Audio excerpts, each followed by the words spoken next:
Hello, and we're focusing on lower back today. So on this first move, we're going to do some pelvic tilts. I'll just wheel my chair out of the way so I can show you standing. Okay, so your waist, we're going to keep that fairly stable.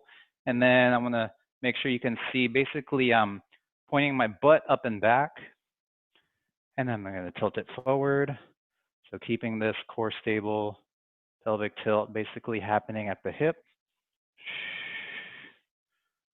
Okay, so we're just going to do more of a mobility, so moving forward and back. There you go. So once you got the hang of that, just focus on keeping your core fairly stable. Of course, there's going to be some motion, but we're focusing on rocking our hips back and to the front. All right, we're going to continue with that theme, seated, to do our cat-dog stretch. So once you're seated up tall, you can place your hands on your knees. And the first thing we're going to do is, you can see I have some space between myself and the back of my chair. You're going to round back, and I would like you to exhale as you tuck your chin in. That'll just bring things all the way up to your neck. And keeping your hands on your knees, we're going to push our chest and abdomen forward to a big arch and tilt your chin up slightly. All right, and we'll keep moving forward and back. So chin tuck, tuck your abdomen in, rounding your back, and then arch forward, chest and ab to the front, and then just tilt your chin up. Don't necessarily think about looking up to the ceiling. You want to do it just enough so that you're continuing that extension to your neck. All right, there's that. So I like to inhale on the forward and exhale back.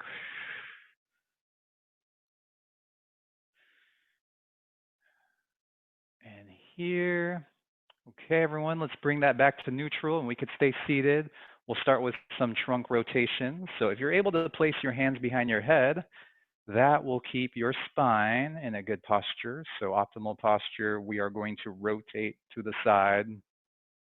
And don't worry if you don't feel a big range of motion on these. It doesn't have to be big. We are simply keeping our hips still. And then we are going to rotate our upper torso, twisting through the waist, all the way up to your shoulders.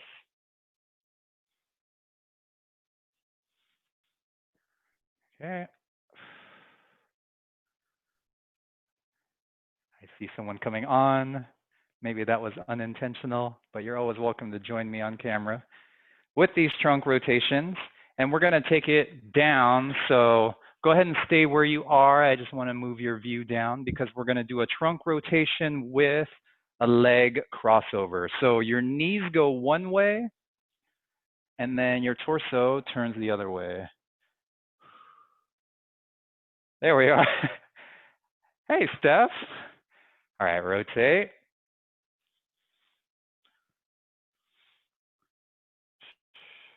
Don't be shy, don't be shy. All right. Okay, so knees go one way, torso goes the other way, and you can also turn your head to look almost behind your shoulder. All right. And if you happen to have a rotating chair, you can take advantage of that rotation to bring your knees over to one side.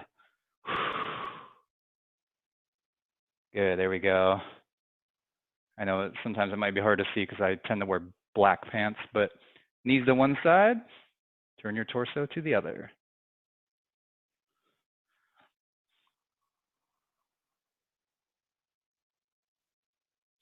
Okay, right now I'm going to ask you to stand so we can do a hamstring stretch, the back of your thigh. Let's make sure you have a good view. Okay, step by step, split stance. So one leg forward, one leg back. Start by bending your knees down slightly as if you're lunging down. Okay, so spine is long. We're going to straighten that front leg. So once again, I went from bent knees and then simply straighten your front leg. And you can keep it here with your hands on your front leg. What I also like to do sometimes is, if you can hold on to something in front of you, a wall, countertop, bar, whatever keeps you stable, and think about spine going long, forward. You're going to feel that stretch on the back of your front leg. So hold that there. Again, it doesn't have to be big. If I'm sliding my hands down, maybe I reach the knees. As long as you're feeling it behind your knee, you're going to turn around and switch.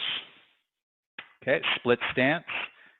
Once again, bend both knees ever so slightly, and then straighten your front knee from there. And as you can see, I'm keeping my hips back. Torso comes forward, so it's like opposites. You can hold on to something stable. Just make sure you feel that back knee. I'm going to go ahead and hold on here.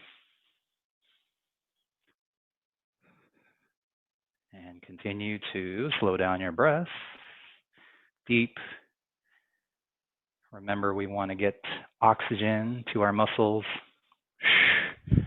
And you can go ahead and loosen out of that. Okay, so this one is simply a shoulder blade squeeze with a little bit of an arch in our spine. So what I'm doing as I bring my elbows back, I'm trying to squeeze my shoulder blades back there. So this is as if your elbows are against the wall or a door and you're basically trying to shove it behind you. So here, and then just back to neutral. Squeeze, hold for a few seconds, release, squeeze. So we're not shrugging up, rather we're going straight back and relax. There we go, squeeze.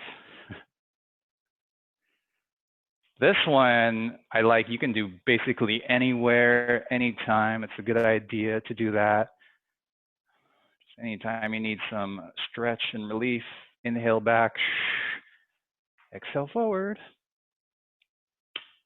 Okay, I'm gonna come back into my chair. So take some time to do that. We're gonna bring one knee to the chest. And this move, typically you can also do lying down on your back, but by bringing our knee to our chest, we're stretching the sacrum. You can think of it as your tailbone or your lower spine. And we're just gonna simply hold it in here. So it's more about bringing your knee to your chest rather than your torso to your knee. There you go. And I'm just gonna rotate over to begin our other leg. So you can bring that down, one knee in.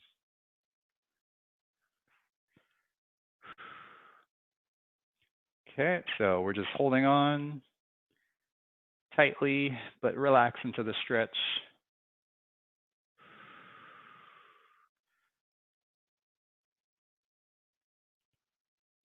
Good. Okay, coming up next, we are going to do a seated spinal flexion or rounding. Okay, so be very careful with this, but basically your knees are about hip width apart, feet are on the floor, and we are going to round down, basically bringing our head toward our knees.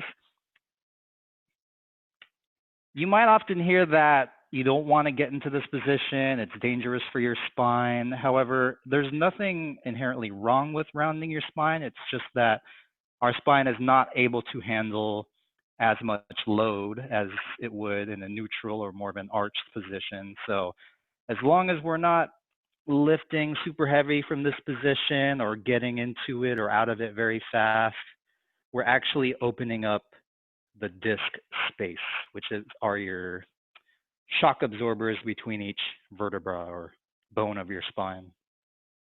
So what I'm doing here is focusing all the way from my lower spine to my upper back, everything rounding down, just slowing down your breath. And at this point, so we're gonna get out of this carefully. So what I recommend is placing one hand on each knee. So hands on knees, and then just slowly push yourself out of it using your hands. And we're gonna finish with one last move today is our tabletop. So I'm just using the back of my chair and focusing on keeping my arms straight and flattening my back, basically trying to bring my head between my arms. But if you fall a little shy of that, nothing wrong with that. Just try to keep your legs straight. This is almost like a modified downward dog pose.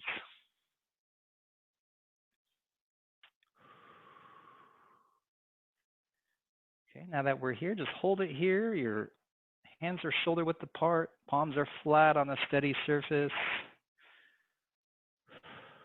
Lengthen.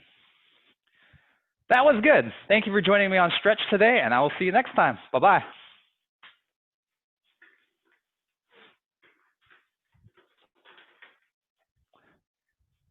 Bye, Steph. You're welcome. Bye. Thank you, Lena. Welcome. Hey, Maria. Bye-bye. Good to see you. Yes. Thanks, Allie. Thank you so much. Hey, you're welcome. Alberto, you're very welcome. Bye, Angelica. Very welcome. Oh, yeah, Deborah. Good. You're welcome. Kind of have to go with what feels tight.